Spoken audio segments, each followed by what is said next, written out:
Здравейте,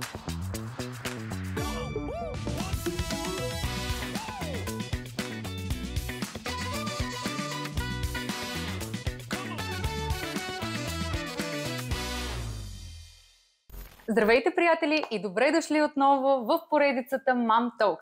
Днес ще ви срещна с една очарователна дама. Тя не е от България, но пък ще разберем какво я задържа да остане тук.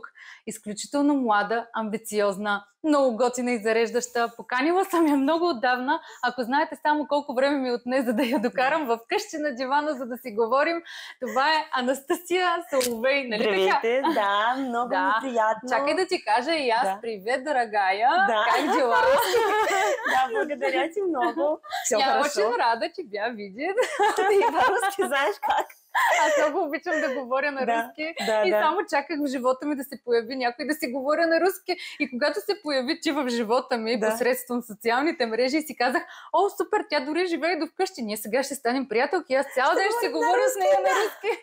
Обаче, то все така става, че ние с тебе дори за този подкаст, пък колко пъти отлагахме срещата? Мисля, че 4-5 пъти отлагахме. Аз дори вече не вярвах, че ще се случи. И когато ти ми писа онзи ден и ми казваш, свободна съм, давай да се видим. И аз казвам, добре. И ако знаете, днес във всичките ангажименти, просто сме седнали пред вас тук и днес ще открием своите души.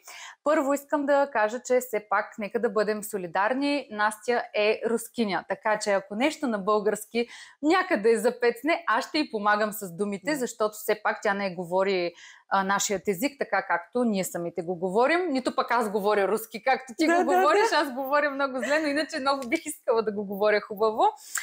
И така, разкажи ми, моля те, вече казахме, че ти си от Русия, знаем това, но кажи от кой град идваш, каква е твоята история всъщност? Първото исках да ви кажа, че много се радвам да съм тук. Това е първото ми интервю на български. Правях го на руски много пъти, когато живеех в моят роден град в Русия, но за това искам да ви кажа, че извинявайте, ако ще прави някакви грешки или ако ще кажа нещо, което примерно няма никакво значение, така че извинявам се напред. Да разкажа малко за себе си. Аз съм от един не толкова голям град от Русия, който се казва Чебоксари. Там живеем може би около 500 хиляди. 400 хиляди хора живее там някъде, той се разположи някъде близо към Москва. Но има море, доколкото видях. Не, има река. Река Волга, е това. голяма добре, река защото Волга. Ти като се беше прибрала наскоро и кажеше сторията. Хора, това е много красив град. Много ми напомня дори на моят роден град Бургас. Ти била ли си в Бургас? Да, бях там. Там има море. Това е много напомня някакси като атмосфера. Да, хубав. Изглежда така малък, хубав, подреден град. Да. Интересно. И когато завърших училище около 18 години, реших, че искам да уча някъде извън Русия и исках да уча на английски. И затова ние намерихме по принцип Американски университет тук в България. Първата майка на моята приятелка Виктория, тя го намерила и изпратила Виктория до тук. И след това... не сама Виктория. Ето тук сте с една приятелка. Отидете двете в България, учете и се върнете. Сигурно така са им казали майките. Точно така, да. Обаче какво стана? Но след като ние дошли сме тук, ние учихме в Благоевград, в Американски университет, учихме само на английски език. Много ни харесваше тук. Природата е уникална, всичко е близо, времето е супер, защото в Русия 6 месеца през година е зима. И има сняг. Можеш ли да разбереш колко е трудно да живееш така, когато няма слънце изобщо? Тук при вас октомври, сега край на октомври, 27 градуса. На мен даже сега ми е топло. Да, много е топло. И сме порокли и наистина навън е много хубаво времето. Много ми харесва. И също така, примерно, искаш да караш ски някъде 1 час ти си на планина. Искаш да ходиш на море 2 часа ти си или в Гърция, или тук на Българското море. И това много ми харесваше. И след като завършихме университета, аз там срещнах моята любовта, който е моят съпруг сега. И той реши да се остане тук в София. Той завърши университета 2 години по-рано от мен. И затова аз реших също, защо да не остана също и тук. За няколко години тогава аз мислех. Но всичко толкова ми харесваше. Намерих тук себе си, намерих тук втората къща, мога да кажа, да себе си, втория дом. Защото аз живея тук вече 12 години. Това е почти половин моят живот. Да. И когато бях в университет, изобщо не говорих български, изобщо не го учих. Всички нашите професори говориха на английски, всички моите приятели говориха или на руски, или на английски. И само започнах да уча български, след като аз преместих в София. И това е колко години? Може би 5, някъде 5 години. Тоест от 5 години? Ти за 5 години доста добре си се научила да го говориш, но ти контактуваш вече с много българи. Сега В Инстаграм дори говориш само на български. Това беше най-голям такъв челендж за мен, най-голямото предизвикателство. Излизане извън зоната ми на комфорт, да започна да говоря на български. Моите влогови на YouTube. Дори във влоговете, да. Ти в началото си говорила на руски, след това на английски, след това си проследих развитието в YouTube. Ами да, това е много хубаво да излезеш от зоната си на комфорт, защото си представям, например, аз едно да отида в Русия и да, поназнайвам някоя дума на руски, но така да се отпусна изцяло целия ми живот и мисълта ми да тече на руски е нещо много голямо предизвикателство. Трудно е, да. Но с голяма подкрепа на моите последователи, защото аз не очаквах това нещо. Вие всички българите са много такива добри хора, вие винаги се усмихвате, много са топли, защото в Русия ти, когато излизаш някъде навън, започнеш да усмихваш на някой, на теб ще ти гледа ти добре ли си? Защо ти ми усмихваш? Те са много такива холодни хора, студени хора. Благодаря ти, че го казваш. Това е хубаво, нали? Радвам се, че хората, които идват в България, мислят като теб и виждат това. Нали, навсякъде има хора и хора. И тук и там ще има и добри хора, ще има и по-такива сърдити. Хубавото е, че някак си наистина средата, в която може би и аз и ти сме заобиколени с такива хора, са позитивни, млади, свежи хора с много идеи, с желание за развитие. Ние за това се и намерихме. Покрай работата се намерихме с теб. Всъщност, нека да кажем, аз исках да работя с нея по повод на реклама в Йо Мама. И без да очаквам... Първа, който ти написала. Така ли беше? Да, аз намерях Йо Мама първото. Така ли беше? Аз бях бременна. Да. И търсих нощници за бременни и за родилното. Възможно е. И аз се намерих в Инстаграма и аз ти там точно написах. Обаче аз, така подходих малко, даже честно да си призная, даже после съжалявах с недоверие. Аз помня. Помниш, няма да казваме сега аз тогава какво ти казах, после 100 пъти съжалих за думите си, но така да е, викам си, добре, какво толкова ще прача на момичета, аз работя с инфлуенсъри, мисля, че даже това е най-добрата реклама, която човек може да си направи в днешно време. И заминаваме ние на почивка в Барселона и по едно време започва телефона да ми пилка. И гледам аз такова нещо не бях виждал в телефона си. Една след друга. Поръчките влизат. И гледам какво става, влизам. Аз нямах постоянно там някакъв интернет, не знам какво беше се случило с картата ми. И стигаме до хотела, влизам аз в Инстаграм и гледам, Настя си качила стори, просто едно стори си качила с моя халат и нощница и поръчките заваляха, изчерпам и всички стоки тогава налични. И аз се прибирам в България и не мога да смогна да изпращам поръчки. И тогава бях толкова развълнувана и толкова доволна. И тогава даже след това, че изпратих още рокля. За бременни жени. Даже просто разбира се, бих работила отново с теб. Това исках да го кажа по повод на това, че ти тогава беше с не знам колко последователи, но сигурно сега са повече. Да кажем, са били към 6000, примерно. 6-7 хиляди да са били тогава. Или повече. Повече ли бяха? Да. Добре, може и повече да са били, но исках да кажа, че ти беше тогава за мен една от по-малките инфлуенсъри, с които в началото започнах работа, но ми свърши толкова много работа и го казвам по повод на това, че всъщност по-малките инфлуенсъри работят най-добре. И аз винаги съм разказвала на хора за теб и съм те давала за пример, че не е важно колко последователи имаш, а е важно как им представяш нещото.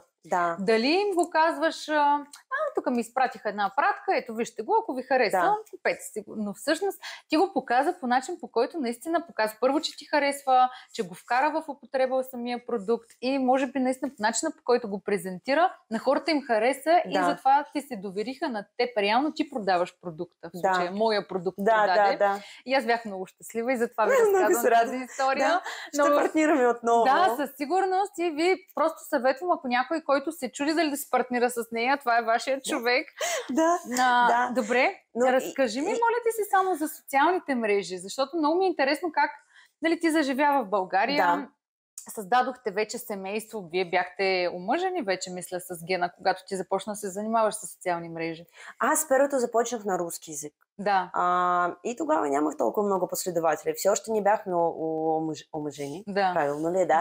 Все още не бяхме омъжени и аз започнах след това започнах на английски, но нямах никакъв успех, защото тук в България хора, те говорят на английски. Да, говорят, но на тях няма интерес да гледат някаква жена, която говори руски или английски, те не разбират нищо и защо трябва да я гледат.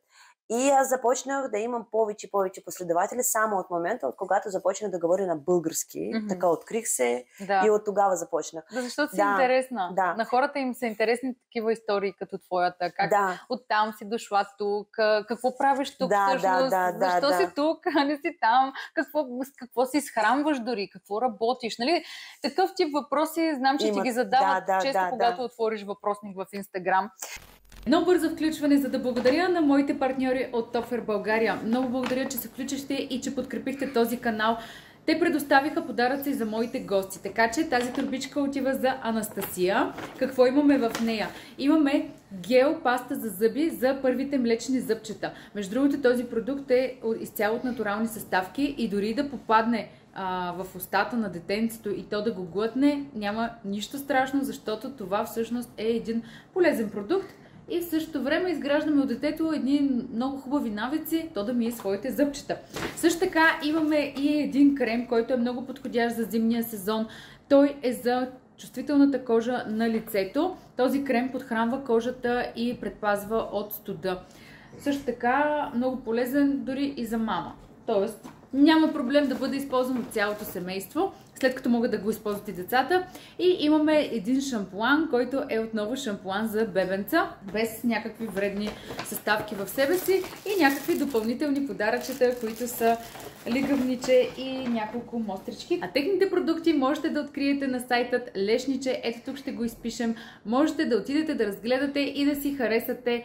Имат много богата селекция от козметични продукти, които са изключително подходящи дори и за най-малките. Така че този подарък отива при Анастасия и нейното сладко бебенце Марк, така че нека те да му се радват и да се насладят, а вие продължете да гледате епизода. Сигурна съм, че ще ви бъде много интересно. Да, разкажи ми. Но аз защо започнах изобщо да се занимавам с Инстаграма, защото аз винаги имах основната работа. Тя не беше свързана изобщо с Инстаграма. Това първото беше моето хобби, но след като аз родих Марк, бях по майчинство, не работех и започнах повече да се занимавам с Инстаграма и това стана като моята основната работа. И много важно в Инстаграм да имаш отношения с твоите последователи. Винаги да говориш с тях, да питаш тяхните мнение, да им отговаряш, защото аз видях толкова много последователи, толкова много някакви инфлуенсери, които имат над 100 000 последователи, нямат нито коментари, нито харесване, нито гледане на рил. Не можеш да имаш 100 000 последователи. А според тебе дали не са купени?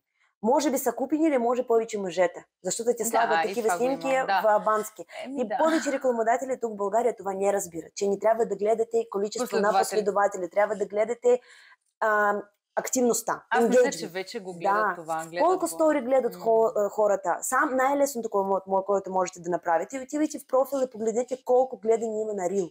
Ако, примерно, има 100 000 последователи и има 10 000 погледани на рил, това са купени всички последователи или са мъжета. Не правете реклами с тези хора, защото ще нямате никакъв пари на вятъра. Резултат. Пари на вятъра, буквално. И това е много хора имат такива профили. То не е лошо да имаш много последователи. Ти също можеш да достигнеш до момент, в който твоите да станат над 100, над 200, но пак е въпрос на отношението ти с аудиторията, която те следва. Важно, дали ти все още контактуваш с тях. Защото аз забелязвам, че тези, които направиха много последователи във времето, те в един момент някак си така се надуха и почнаха, нали, вече ние работим само за суми над 2-3 хиляди лева, нали, такива дребни кампании не ми предлагай.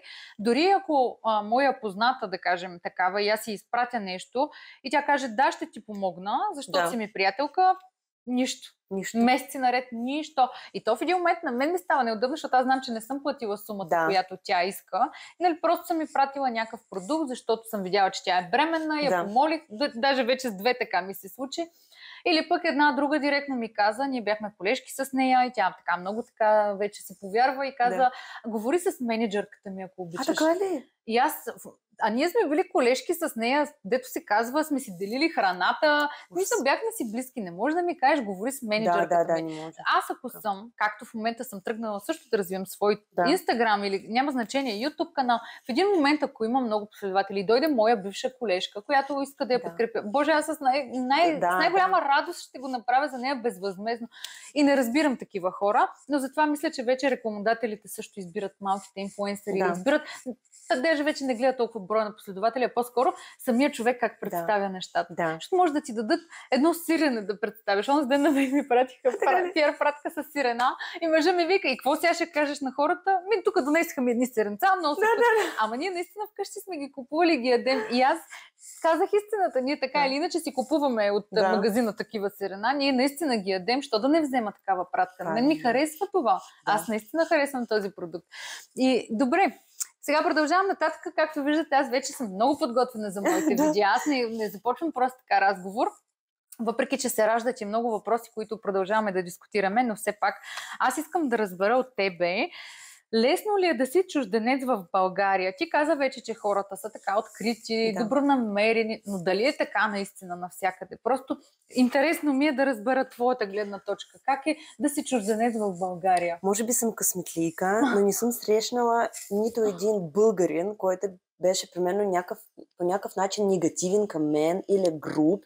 И дори всички познавате сега цялата ситуация срещу Русия и Украина, да няма да я обсуждаме тук, защото не харесвам да обсуждам политика. И знам, че има доста българите, които са срещу руснаци сега също, но аз по принцип, по моят опит, не срещнах нито един българин, който беше по някакъв начин такъв негативен към мен. И затова се чувствам тук като от дома и много ми приятно. Искам да ви благодаря всички, защото винаги сте много позитивни, добрички и когато хора някой виждат, че аз не мога да разбира някаква дума или да кажа нещо на български, започна да говоря дали на руски с мен. Това е много мило, много ми приятно и тук изобщо не си чувствам вече като чужденец. Винаги, когато съм в Русия, прибирам при моето семейство и отивам, връщам се обратно, казвам, връщам се вкъщи.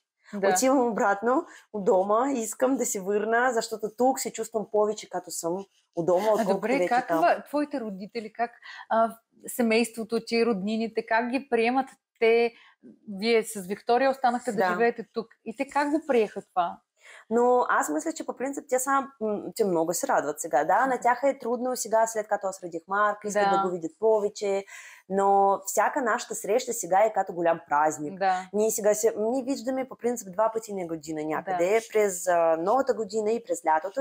Аз идвам до там, ти идват при нас, всеки път различни пътувания, различни такива. Да, има моменти, когато аз мислях, много жалко, че моята мама не е тук, баща ми или баба ми, но такъв живот ние избрахме. Тук много ми харесва. Винаги, когато майка ми пристигна, също и много тук харесва. Това е страхотно, Не знам, ако ще живея през целия ми живот тук в България. За сега искам така да стане. Но ще се видим. Питам те, защото моите родители ми се сърдят, дори аз съм от Бургас, който е на 300 км и моите родители ми се сърдят, че избрах да дойда да живея в София. За тях е много далече София. Те не искат въобще да идват тук. А пък си мислят, какво ако бях избрала да отида в друга държава да живеят и просто сигурно не знаш, чака да са пред криза. Но дори сега много рядко идват тук на гости. Просто те не знам защо има Вие забелязали ли сте, че има нещо такова, как бургазлиите, конкретно за бургазлиите говоря, не харесват София. На тях им е мръсно, прашно, тук има много задръстване, трафик, а в Бургас е един природа, спокойствие, там всичко е едно бавно, лежерно и те не обичат да се напрягат много. Според мен това е причината. Добре, чакай да видим сега. Ние казахме за социалните мрежи, че ти си започнала да се занимаваш с тях първо на руски, нали? На английски, след това и на български. Но каква беше твоята цел? Защо ти всъщност започна да се занимаваш? По време на майчинството? Не, аз разбрах, че аз искам да съм полезна на хора. И започнах да мисля как аз мога да бъда полезна на повечето хора, не само на моите приятели или на моите роднини. И избрах да съм инфлуенсър. Защото когато си инфлуенсър, ти ги инфлуенсваш на нещо. И аз искам да инфлуенсвам хора с нещо полезно. Затова създадах маратон за отслабване, защото искам да помагам на повече хора, да им покажа как, по принцип за кратък срок, здравословно ти могат да отслабнат. Затова написах книга за всички онлайн работи, които съществуват. Защото през целия ми живот аз работех онлайн. след като завърших университета, започнах да работя онлайн и това е най-хубаво нещо, което може да измисля на света, защото аз не трябва да ходя всяка сутрин на работа, не трябва да стоя в трафика, не трябва да седя от 8 до 6 часа в офиса, нямам време за целия живот. И аз избрах онлайн работа и знам, че много хора искат да работят онлайн. Затова тогава написах книга с различни онлайн професии. Знам, че също беше много полезна. И винаги така измислям някакъв проект и мислене за пари, които аз мога да спечеля. А първото мисля колко е полезна ще стане на моите последователи. И от това започнах и от това тръгвам да създавам някакъв Знаеш проект. ли, според мен всеки трябва да мисли оттам. Това, което ще дам на моите последователи, на тях ще им бъде ли не само интересно, ами полезно. Ако им е полезно, ако ще им помогна с нещо, ако на един човек поне мога да разреша проблема, аз ще се чувствам по-добре. Да. И това е много хубаво да изхождаме първо оттам. Не просто тук искам сега да ви покажа едни продукти, да ви ги рекламирам, защото ми платиха за това, а по-скоро да ви покажа наистина нещо, което е страхотен продукт, обаче вие не сте чували за него. Няма откъде да чуете за него, ако не сме ние инфлуенсърите. Нали, ние слагаме себе си в това число. Аз обаче го правя много любителски, просто защото на мен ми харесва да помагам на хората по някаква... Супер, и това е много важно. И да било. И имам някаква аудитория от хора, които предимно майки, с които си говорим, ставаме си близки. Ние вече дори с някои от тях сме се виждали, имаме си телефоните, говорим си. И аз реално по този начин, чрез социалните мрежи, създадах един много голям кръг от така приятелки, които нови дойдоха в живота ми, чрез социалните мрежи. И аз съм щастлив човек. Аз винаги, аз не скучая, всеки божи ден контактувам с различни хора, обменяме различна информация, те на мен ми казват нещо, което аз не знам, аз на тях. И това е страхотно. Какво по-хубаво от това? И аз така контактувам с моите последователки всеки ден. Чувствам се много добре. Добре, те наистина много са хората, които те харесват, обаче колкото повече последователи трупаш, толкова се увеличават и хората, които почват да те следят само заради това, че нещо искат да изкопчат, нещо гадно. Разбираш ли? Чакат нещо да видят от тебе и да се хванат за него и да започнат нещо да се включат с негативизъм. Има ли го и при тебе това? Има доста много. И по принцип тези хора не ми следват. Те влизат в профила ми, гледат моето сторит, напишат ми някакъв коментар ужасен и след това аз отивам на техния профил и виждам, че не ми следват изобщо. И повече са такива хора. Аз имам също такива. Много странно. Това обаче, знаеш ли, аз пък как ги хващам? Примерно, някой път поглеждам на стори, кой ми е гледал сторитите и виждам хора, които аз познавам. Дори познавам.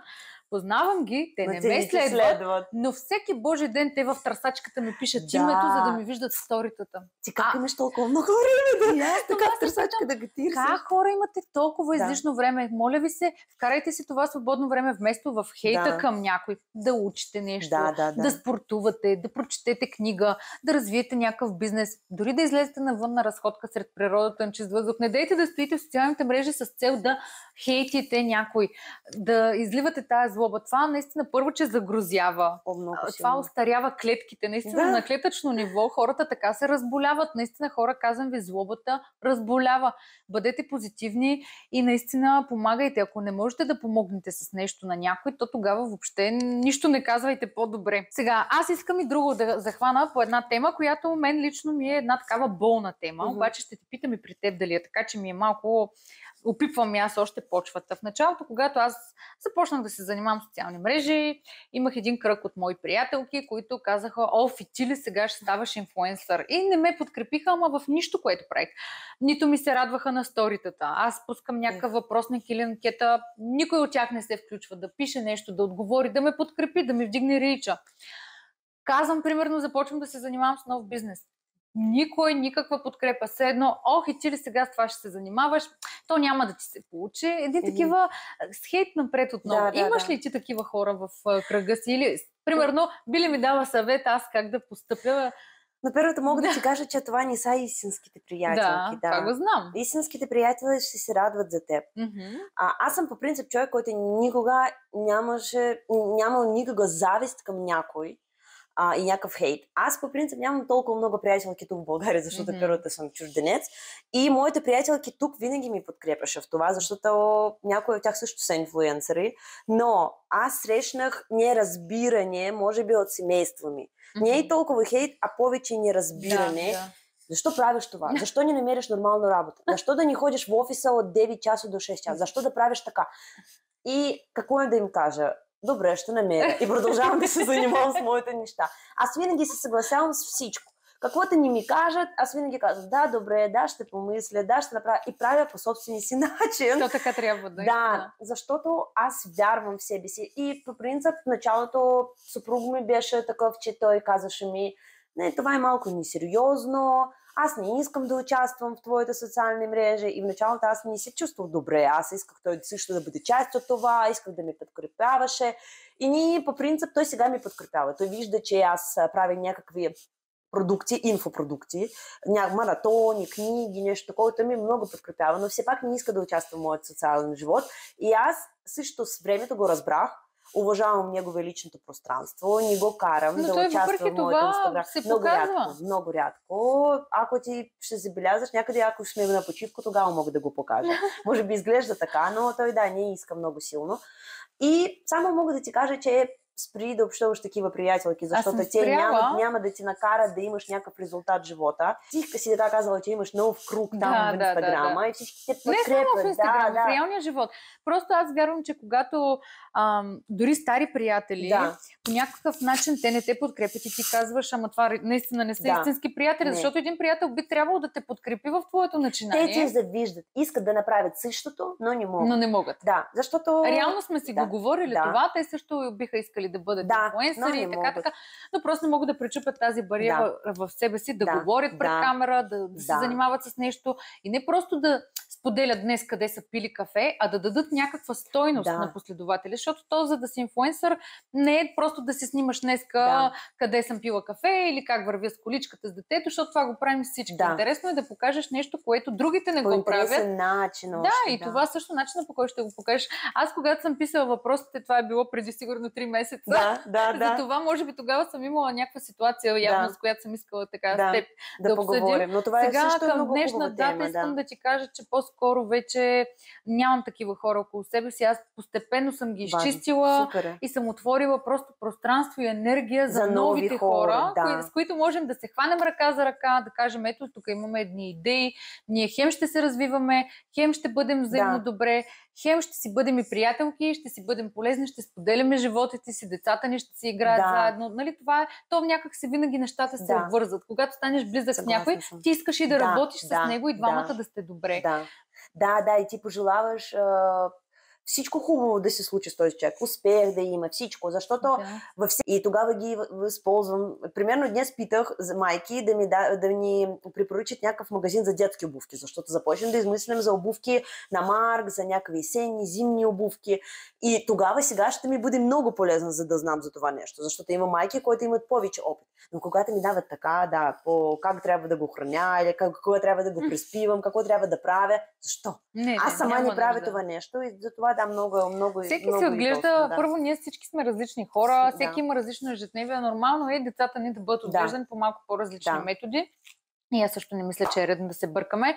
Разкажи ми за Марк, защото го споменахме, как след неговата поява той вече ходи, той е така доста жизнено дете. Как се промени вашият живот след неговата поява? Ти как се промени като човек? Аз мисля, че след раждането на дете, живот се промени на 180 градуса. Аз изобщо не очаквах това нещо. Колко аз бях готова за майчинство, не бях готова изобщо. Защото изобщо не очаквах какво ще ти предстои. Аз дори бях в депресия първи 3 месеца, аз мога да кажа, защото мислех, че живот ми няма никога да стане съще. И когато ти раждаш малко така, примерно, когато ти раждаш на 20 години, аз мисля, че ти не усещаш толкова силно, когато ти раждаш на 28 примерно години. Защото колкото си по-стар, или как мога да кажа, по-голям, толкова си по-егоист в живота си. Толкова си свикнал да прави всичко за себе си. А тук имаш човек, и той трябва да е на първо място, първо да правиш всичко за него, и след това за себе си. И това ми беше най-трудното нещо, защото за нас Марк не спеше толкова добре, плачеше и аз само бях около него постоянно. Беше дни, когато аз дори не излязох от къщата ми. Беше трудно, много трудно. Аз споделях дори това и в Инстаграма ми. Беше, може би, много полезно също да моите последователи, защото те също имаше такива моменти. Но сега станаха за мен много интересно, защото аз започна да изучавам света отново с Марк. От малките го крачки, аз започнах да съм жизнерадостна като дете, да гледам на различни неща по друг начин. И много интересно. И сега се чувствам, че изобщо как живеехме без него.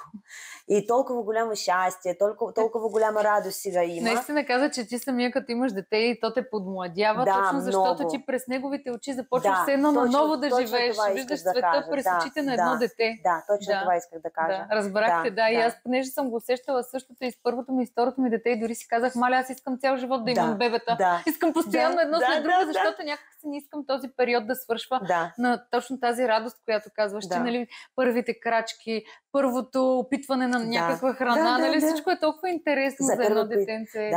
Изненадана съм как тези малки човечета започнат да разбират нещата, да говорят, да казват нещо, да показват. Това е много интересно.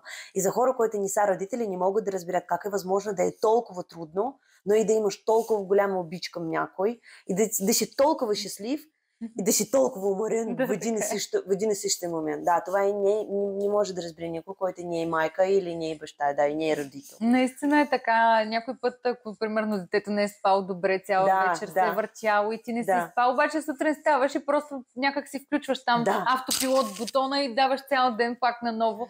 Но въпреки това, просто си щастлив. То любовта към това малко човече е огромна. Тя е безрезервна. Тя просто те храни. По-скоро тя ти дава силите и енергията. Съгласна съм. Да, и затова майки, когато започнат да имат деца, имат някакъв успех, създават нови бизнеси.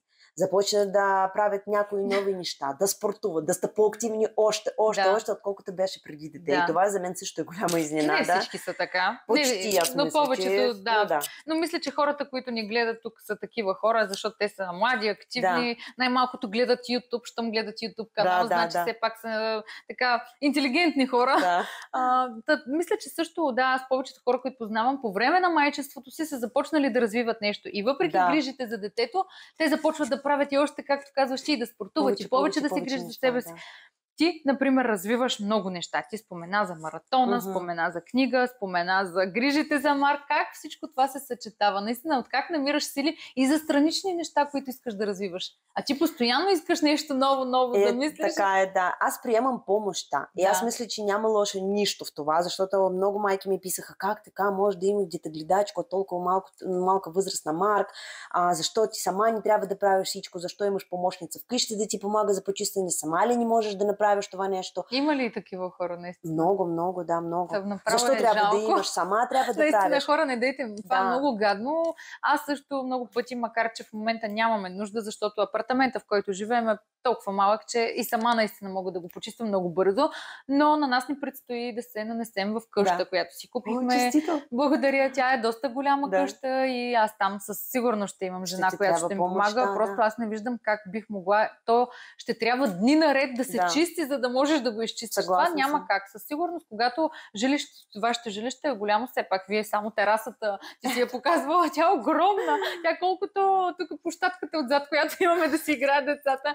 Така че това е огромен апартамент, няма как с грижите, с работата. Най-вече, когато съзнанието ти го приема това с помощта, когато ти самият си достатъчно заед, когато изкарваш добри доходи, защо да не си позволиш един час да наемеш жена, която да ти помогне, а ти за този един час да свършиш нещо полезно за себе си?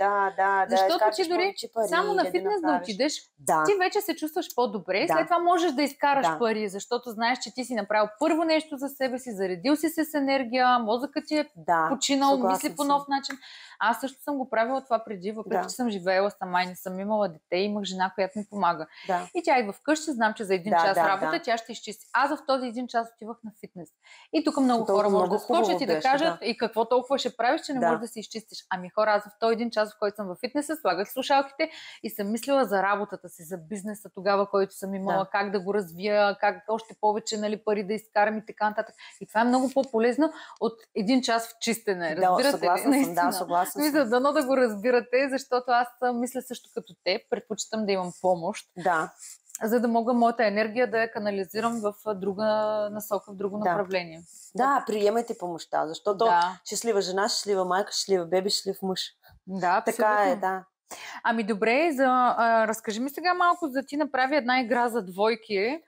И тя ми беше много интересна. Между другото, аз не знам защо още не съм се абонирала да си я взема като чисто предизвикателство да направя с моя мъж. То ще е интересно да го направим това. Ние с Гена по принцип често играем различни игри, задаваме и въпроси един на друг за бъдеще, да ставим общи цели, да ги постигаме, да правим такива някакви неща един на друг. Да не забравяме, че сме първата съпруга, приятелка и след това сме родители. И аз споделях някакъв ден, че ние играем с Гена игра с въпроси и хора започнат да ви задават в какво да играете, а правите ли някакви срещи, а правите ли някакви изненади, а какво ще правите и това. И аз разбрах, че може би, защото за мен това беше нещо нормално. Аз мислях, че всички хора правят това нещо. Не мисля. Нямат време. Не всички, нямат време, може би не искат да се занимават с това, не мисля, че изобщо може да направят някаква изненада за партньор. И затова реших да създам този гайд за двойки. Там имаше много неща. Повече няма да го продавам никога. Така че за съжаление. Затворени ли са продажите? Аз винаги създавам някакъв проект и след това казвам, че го затварям. И ще създам нов някакъв. Така че може би... съм го, значи хора, ако видите нещо в нейния профил, просто го взимайте веднага, а не да се чудите след време, защото вече го няма. Да, може би за 14 февраля ще измислим нещо, но за този проект вече е затворено. Разбрах. А маратона за отслабване? Маратона за отслабване правим го почти всеки месец, защото има желаещи. Винаги нови хора. Имат дори хора, които ни минавали маратон по 4-5 пъти. Но той е такъв кратък маратон. Ние помагаме с различни насоки. Даваме менюта, тренировки. Аз записвам лично сама. Имаме треньор по здравословно хранение, който примерно прегледа целият път на участничките да постигнат желаните резултати. Там също никога не вземаме повече хора, винаги вземам само 30, дори ако има повече желаещи. 30 дори не са ли много? 30 за един маратон, 30 човека, вземаме. Добре, това са много хора. Това е нормално, но ние разбрахме, че точно 30 човека така може да отделим внимание към всеки. Ако ще има повече, това тогава започне някакъв мес в чата и не е възможно да следим всеки. Винаги имаме повече желаещи, винаги места се разпродава за 48 часа, но аз винаги казвам, извинявайте, заповядайте за следващия маратон. Аз съм този тип човек, който, както аз казах, аз не мисля винаги за пари. За мен е важното да дам ценност на човека, отколкото може да кажем, ако искаш, колко струва този маратон, защото аз видях, че цената му е много приемлива. А ти вътре предлагаш хранителен режим, тренировки, лична консултация, през цялото време. Там и аз дори бях очудена каква... Там е някъде 35-99 нещо такова. В смисъл, говорим за някаква цена, която вече това е един обяд някъде, да седнеш да обядваш. Лебинки от Зара някакви, в смисъл, наистина нещо много така поносимо, което мисля, че би било полезно чисто като мотивация всеки един да се включи. Но ти, щом го правиш периодично, ще има места за всички желаящи. За това мисля, че цена е такава. Хора имат желание да участват. Защото аз видях колко маратони за 200-300 лева месеци. Аз по принцип не бих участвала в такъв маратон. Точно. Значи сега исках да ти го кажа това, защото гледайки как ти го рекламираш, аз съм ти се възхищавала именно на това, че си поставила такъв тип цена. Защото ти можеш да сложиш каквато си искаш цена. Ти можеш да напишеш и 1000 лева, може и 3000 лева. Но колко човека ще го платят първо, защото хората като цяло в днешно време наистина има и така. Има хора, които имат много възможности, има и хора, които пък нямат, но биха искали да бъдат част от нещо, което ти си създала. И това е нещо толкова достъпно, че дори всеки един би го това е достъпно за дори хората, които нямат такива възможности. И аз те уважавам за това, затова исках да ти го кажа, защото имам даже много познати, сега се замислих, които правят подобни неща. На високи много цени. Много, даже аз един път влязах в сайта на едната и виждам, то става въпрос наистина за 1000 левове. Аз лично, дори да ги имам тези пари, не знам дали бих се доверила. Това е човек, който нито има образование, нито примерно да каже. В смисъл, ти си просто един инфлуенсър, който си решил, че трябва да изкарваш пари от това. Аз съм съгласна с това. Обаче, наистина, нека цената да бъде някакси по-релевантна спрямо, да кажем, дори средната работна заплата. Хайде, средната работна заплата в София е една, но в малките градове хората не получават високи пари. Няма как да се лъжим за това. Аз, между другото, дори за дрехите, които създавам, старая се да бъдат на абсолютния минимум. Те са на такива цени, че да може дори и хората от малките градове да си ги купят, а не само хората от София. Моят таргет не е само клиенти от София. От всякъде в България. Забелязвам, че другите хора като брандове български пък толкова много надуват цените, че аз дори харесвам нещо, знаеш ли, примерно да пускат някаква тениска, харесвам и наистина влизам на линка да си я купя и като видя 250-300 лева за тениска, И директно се отказвам и си казвам, абсурд, аз тая тениска ще отида, ще си намеря плата, ще си я ушия за 10 лева дори, в смисъл, защо трябва да дам 300 лева? Аз съм в този бранш и знам как варят цените и на труда, и на материалите, и на всичко, нали? В крайна сметка аз също създам този продукт и щом аз мога да продам една тениска за 50, 60, 70 лева максимум, това дори ми е най-високата цена, която мисля, че имам сайта на такъв продукт, и гледам други хора са ги пуснали по 300 лева. Ужас. То направо е смешно. Лично аз си позволявам да говоря така в моя подкаст, но това в крайна сметка си е мой подкаст, така че ще говоря каквото си искам и искам вие също да бъдете информирани за това и да цените това, което тя ви предлага, защото това, което тя ви предлага в този маратон, конкретно на тази цена, то буквално е някакъв подарък. Наистина. Мисля, че всеки трябва да се включи. Дори аз ще се включа, защото ми е интересно. Нямам нужда да отслабвам, просто е така за мотивация. За да знам, че аз съм направила нещо добро за себе си. Добре, продължаваме с въпросите. Аз тук съм си записала за пламъка между теб и Гена. И да ми разкажеш малко вие, нали, освен, че се грижите за детето и той работи, сериозна работа, ти имаш много ангажименти, постоянно създаваш нещо ново.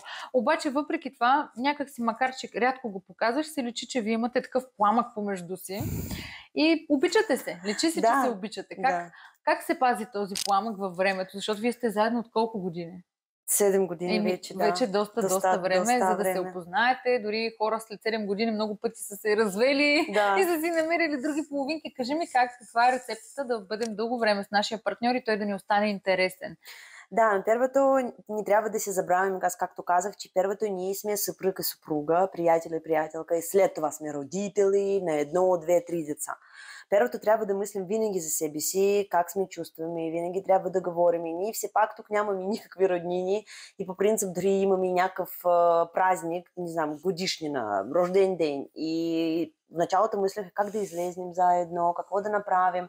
Все пак викаме дете гледачка, излизаме на вечерка. Все пак трябва да правим някакъв, как на английски мога да кажа, efforts, как мога да кажа? Усилия. Да, някакви усилия правим, да все пак да правим изненади за един друг. Аз, нашата семейство, отговорна съм за романтика. Съпруг ми той не е романтичен, но той се съгласява на всичко, какво аз съм измислила. Но аз мисля, че най-важното, ние също си караме, много често мога да кажа, но винаги говорим и никога не отиваме да спинкаме, ако сме в някаква ссора. Ссора ли? Ами в лоши взаимоотношения, да го кажем така. Примерно, ако се скарахме, няма да отиваме да спинкаме, ако не решихме нашата проблема. Първо трябва да се разберете помежду си и след това да си легнете, така да го кажем, да спите. Ами това е много хубаво, защото аз също знам пък за хора, които си лягат в отделни стаи. Това не е правилно. Ами според мен не е правилно, защото колкото и да сте скарани, когато легнете в едно легло, винаги ще се гушнете. Особено ако на жената й е станало по-студено.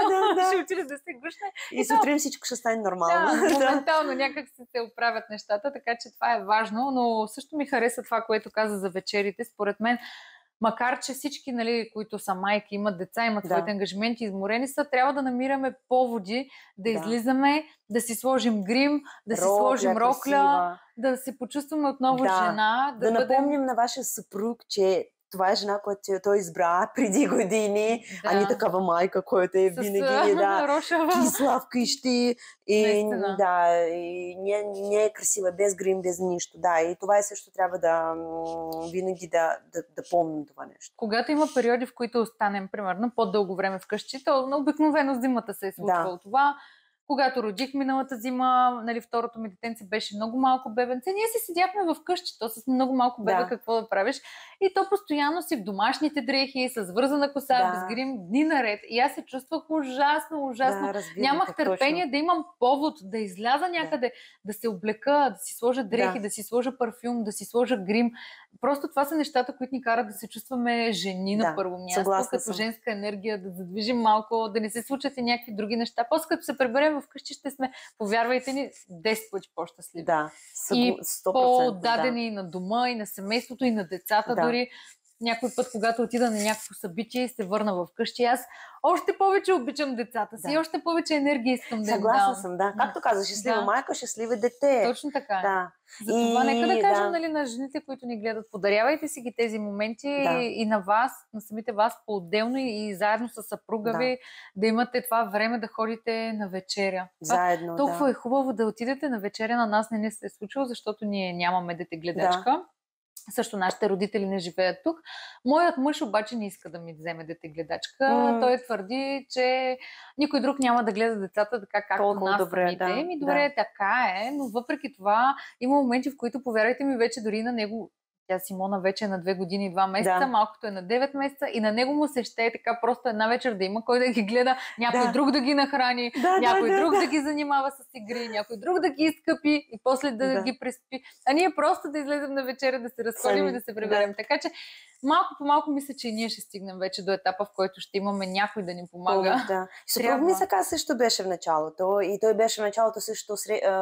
Той не иска Марк да ходи на ясла или на градина, но сега малко по малко започна също да мисли, може би ще му трябва. То на него ще му е по-добре. Да, и аз така мисля. Мога да ти кажа за Симона, защото ние също, нали, бяхме с смесени чувства, дали трябва, дали не трябва. Тя е толкова по-щастлива там. Тя сутрин отива, тича към градината, защото там цял ден с децата, те си играят, учат се на нови неща, хапват, спинкат, прибира се вкъщи. Тя вече толкова неща си се е случили през деня, само разказва какво и се е случило там. А иначе, когато сме събота и неделя вкъщи, аз колкото и занимание да измислям, на нея е скучно. Не е достатъчно. И тя започва да мрънка, започва да реве, става нервна. Тя вече не знае какво иска, почва така да се върчи и само мрънка.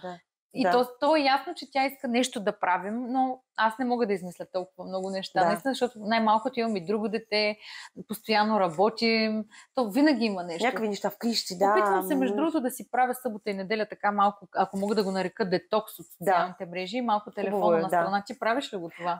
Аз правя също, понякога. Аз снимам нещо, но примерно ни качвам в Инстаграм и след това от понеделник започвам. Какво правихме през уикенд? Това, така да правя. Забелязала съм го всъщност при тебе. Това е много хубаво, хората да си дадат малко почивка дори от социалното пространство.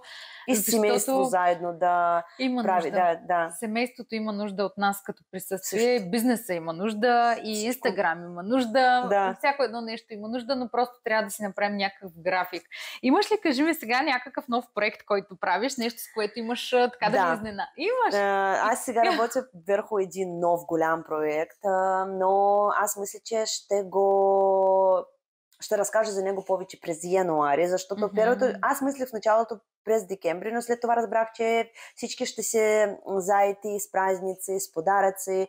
Това ще бъде проект, това ще бъде курс, къде хора трябва да се учат, да си дадат и да учат. И аз разбрах, че декември не е този месец, така че ще го пусна през януари. Сега все още няма да кажа за какво ще бъде, но това ще бъде за една от онлайн професиите. Тя не е свързана с Инстаграм. Така че, очаквайте, ще бъде много интересно, ще бъде много полезно. Надявам се, ще има много момичета и момчета, които ще преминат курса и ще имат хубави резултати в живота. А сега работя върху него малко по малко така. Така че много интересно, аз много искам. Много направо. Даже вече, аз не знам, защо сега се почнах да си мисля какво може да е. Понеже си помислих вече какво ще е, но няма да ти кажа. После ще те питам дали е това. Да си мисля дали аз, защото съм си мислила. Добре, да стига. Мислила, добре, разбрахте. Ще бъде изненада. Защото просто и на мен ми стана интересно за това. Ако искаш нещо друго да кажем, ако не, можем да приключим за сега нашата среща, пък...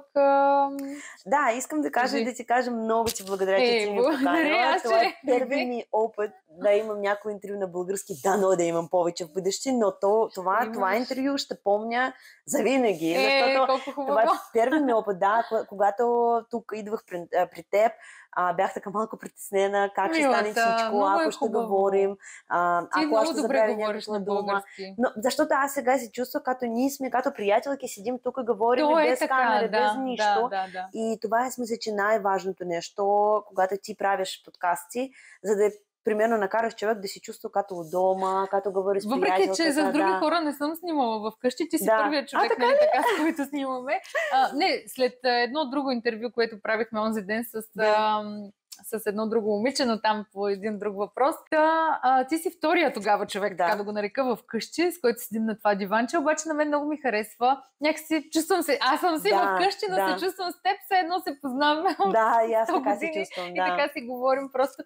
И други хора са ми казвали, че като си говорим и все едно просто не записваме, ами сме седнали на кафе. И аз така си чувствам, да. И на мен ми става още по-любимо и още по-приятно. И ако на вас ви е харесало това видео, аз много ще се радвам да ни подкрепите с един палец нагоре. Браво, не забравяйте, моля ви се, да се абонирате за канала. Безплатно е.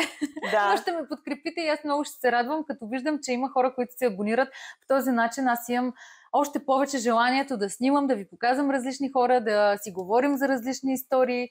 И ако напишете коментар, също да знаете, че и това ще ми помогне, така че можете просто да оставите една дори усмивчица отдолу и на мен това ще ми бъде достатъчно и ще ми направи деня. И на мен ще бъде много приятно и пожелавам ти успех, защото ти правиш всичко с страст, с голям интерес, подготвиш въпроси, всичко. Ние така седим тук и да говорим за нещо, което примерно ни мине в главата, така че пожелавам ти голям успех. Благодаря, всичко с инфлуенсърство, с YouTube.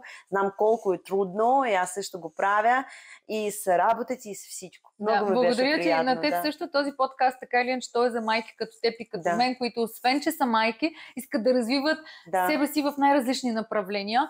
И така, надявам се, наистина да ти беше много приятно, на мен е изключително. И на мен беше. Пращаме ви много целувки. До следващия път. Чао! Чао!